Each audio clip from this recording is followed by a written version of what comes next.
আমাদের এই সরকারের প্রধান উপদেষ্টা ডক্টর মোহাম্মদ ইউনূসের প্রতি আমাদের সম্মান, ভালোবাসা, শ্রদ্ধা আছে। তার প্রতি আমাদের আস্থা বিশ্বাসের ঘাটতি তৈরি হয় নাই।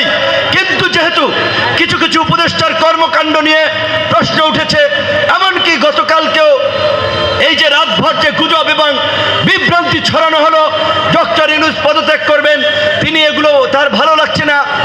এইটা আমরা যতদূর জানি অল্প সময়ের মধ্যে জাতীয় নেতা হয়ে ধরাকে সরা জ্ঞান মনে করে আমাদের কিছু ছাত্র নেতৃবৃন্দ আইন শৃঙ্খলা পরিস্থিতির তোয়াক্কা না করে গায়ের জোরে থানা থেকে লোক সারিয়ে আনতে যায়, অমুক বাসা ঘেরাও করতে যায়, এই করে সেই করে সচিব হটাও, ডিসি হটাও, এসপি হটাও, এই ধরনের যে একটা নৈরাজ্যকর পরিস্থিতি তৈরি করেছে।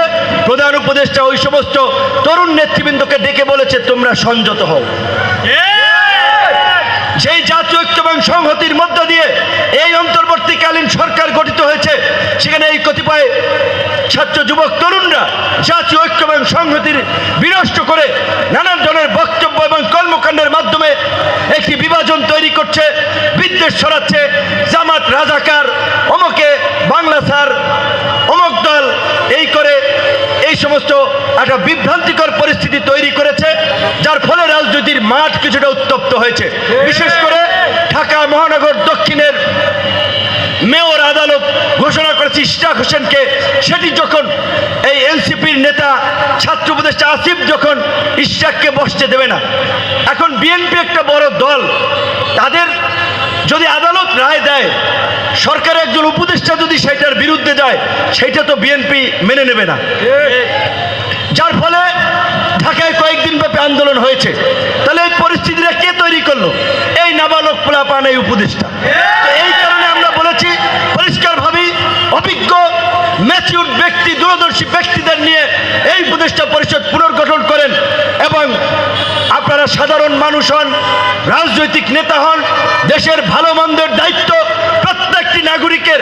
এই জুলাইয়ে শেখ হাসিনাকে উৎখাত করার শক্তি কারো বাপের ছিল না, কোনো ছাত্র নেতা, কোনো দলের ছিল না, যদি এই দেশের আম জনতা রাজপথে না নেমে আসতো। কিন্তু এখন যদি কথা বলি তাহলে কি দোষ হইবে?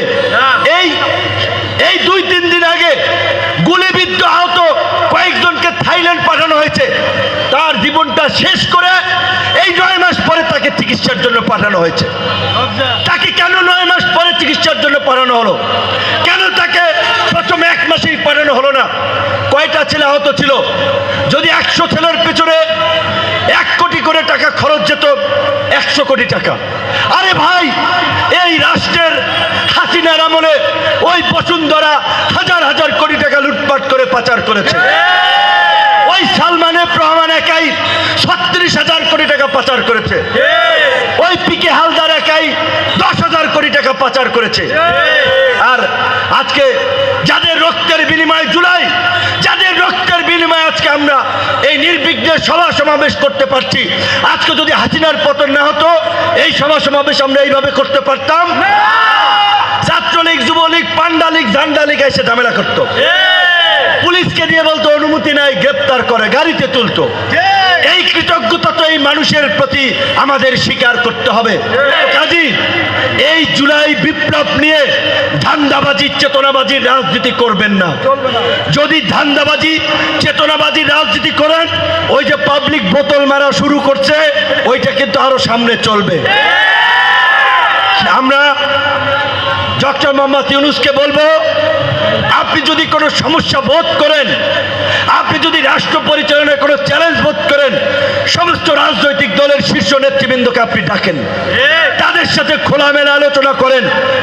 আজকে আমরা সমস্ত রাজনৈতিক দল যদি এই সরকারকে সাপোর্ট না করি, সরকার টিকতে পারবে না। তো আমরা তো সবাই রেডি, আমরা সবাই রেডি আপনাকে সহযোগিতা করার জন্য। আল্লাহর রাস্তে এই সমস্ত নাবালক পোলাপানের পাল্লায় পইরা আপনি জনগণ এবং রাজনৈতিক দল থেকে দূরে সরে যাবেন না।